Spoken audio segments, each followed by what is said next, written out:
Monday Night Raw has been a staple of the professional wrestling business for, 30 years now? 30 years, like 31 years.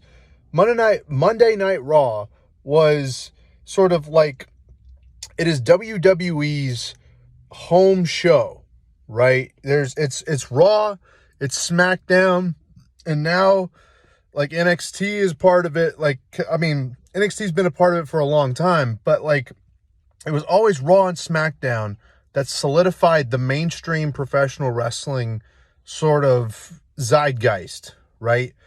And professional wrestling has always been very nuanced, a very specific audience, right? And so hearing the news that WWE and Netflix have just made a deal where Netflix has now gotten the rights to stream Monday Night Raw weekly instead of it being on USA Network. So my question is, did USA Network finally catch up to the trickery? Because you have to remember something about professional wrestling is they're carnies. They're a moving carny show, basically.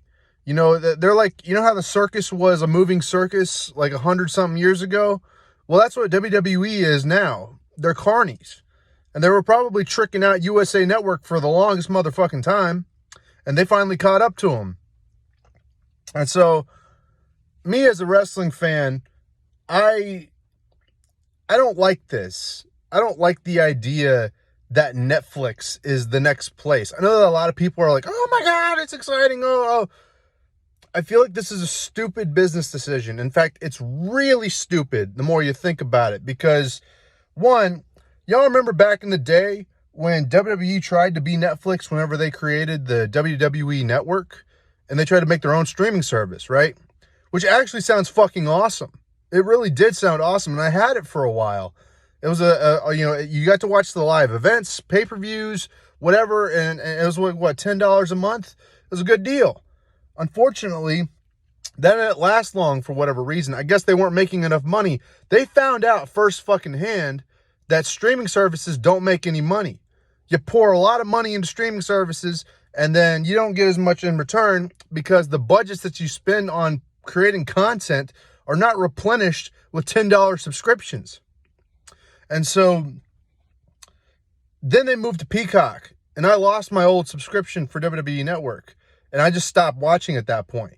I was like, fuck it. You want to take my shit away? That's fine. I'm not going to watch anymore. And so I ended up just canceling it. And then this previous year, I wanted to watch WrestleMania and I didn't want to pay $50 a night, for 2 nights, or $50 per night for 2 nights. That's $100. I ain't going to do that. So I was like, you know what? $5 a month for Peacock, get a couple movies, a couple ads. No big deal for me. So I got Peacock, all right? And I also get all of the WWE Network basically with that. And now we're hearing that they're moving to Netflix. So you basically just kneecap Peacock. You just kneecapped your boys at Peacock right there because now they're going to be like, okay, well, do I need to buy Netflix or do I need to buy Peacock? Which one?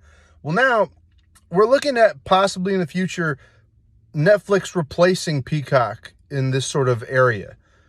And if it's going to be off of cable, which, by the way, removing it from cable is a stupid idea because even Waffle House, like anywhere there's a public television, you could watch Monday Night Raw. You could watch SmackDown Live. You could have so many numbers from just live cable, That's where you're going to get all the numbers from.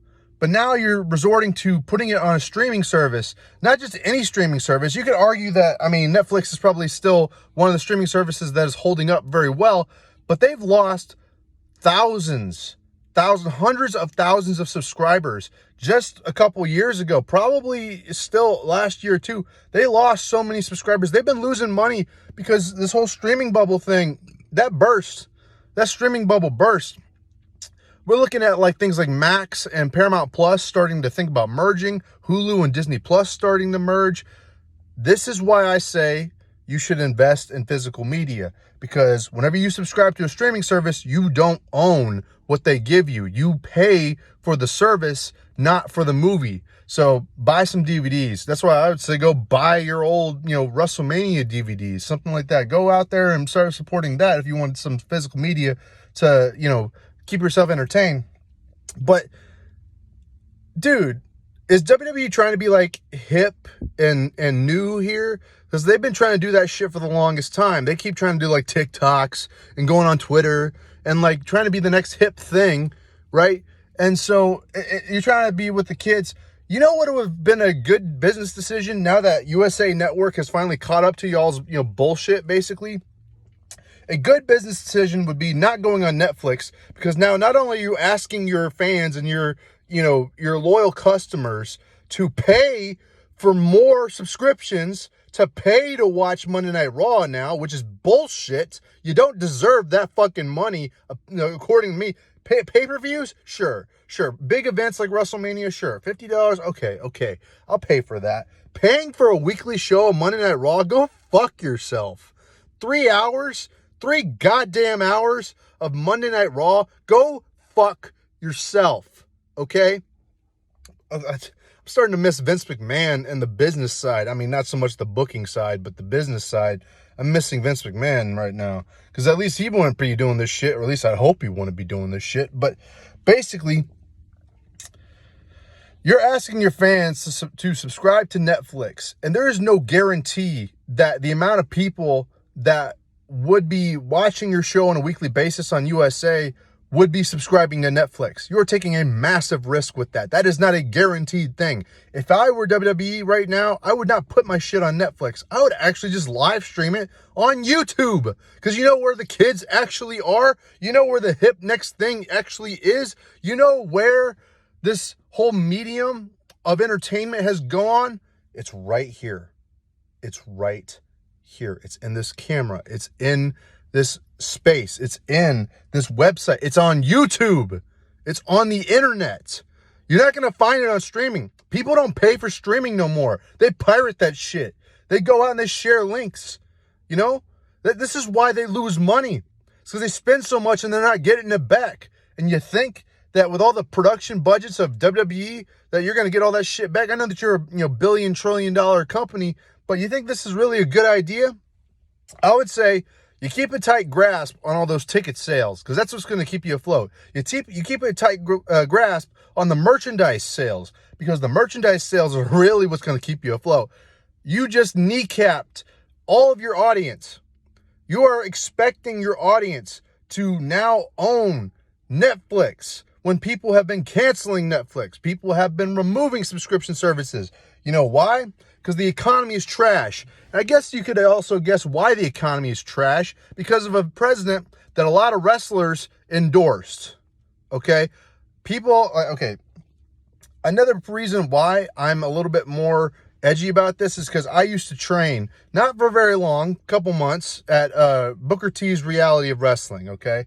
And I got to meet some wrestlers. They were very nice. I never went back, not because I didn't want to. It's just that life had kind of caught up with me, and I haven't had a chance since. I'm not saying that I will never do it. In fact, I'm thinking maybe there's a chance one day to go back again. But during the pandemic, wrestlers spoke their minds. I mean, sure, they're grateful whenever they see people in public. They're grateful for fans and all that stuff. But they were not shy to get on Twitter and say how much they actually hate us. And so I'm going to say this right now. These wrestlers, they're not the smartest people, okay? And they don't exactly, they're not much different from Hollywood actors, to be fair, okay? Sure, there's a few good apples there. Sure, there's a few bad apples. But, like, in a general sense, they are carnies. They are dancing monkeys to entertain us. They shouldn't be jumping on Twitter and spouting shit about, whatever random activist thing that's going on right now. Like that is one of the reasons why I take it so personally, that we have to pay for more subscriptions. We have to pay fucking Hollywood and all these, Silicon Valley dickheads to just be entertained. And so, yeah, this is my opinion on, WWE Raw going to Netflix. congratulations. You're about to kneecap your whole industry. You're about to put the biggest mainstream pro wrestling show on a collapsing streaming service for what, a couple $1 billion that you probably would have earned anyway. And on top of that, I hope the product is really worth it. I hope the product is worth a whatever $10 subscription to Netflix or whatever the hell, because people are not going to be subscribing to Netflix just for this. All right, I don't see an outcome here where this is profitable and a long-term advantage. And so I'm not a businessman either. I'm not a financial businessman. So I'm not going to be an expert on this. Maybe I'm wrong, right? But the idea that you have to now subscribe to another service just to be entertained, just to watch pro wrestling on a live cable, like where it was on cable is now, you see what I mean? You see how it's starting to sound kind of stupid. And speaking of, back on the topic of the wrestlers who supported a president that has collapsed our economic system, think about the president before that president and how he's actually a WWE Hall of Famer. And a lot of wrestlers and actors, obviously, don't like that guy. They don't like him because of his orange skin, I would say. WWE Hall of Famer beat Vince McMahon in the Battle of the Billionaires at WrestleMania. What was it, 27? Was it 27? Or no, 23. It's 2007, but it was WrestleMania 23. I remember now. You know which one. If it was during his economy, I'm sure more people would be like, hell yeah, I'll buy Netflix. I don't care, right? But now they're canceling Netflix because they can't afford it, because they need to buy food, because they need to buy gas, because they need to go to fucking work. That's why people don't want to buy fucking Netflix. They don't want to buy streaming services. And you're asking your fans to do that. So congratulations, WWE. You officially fucked up.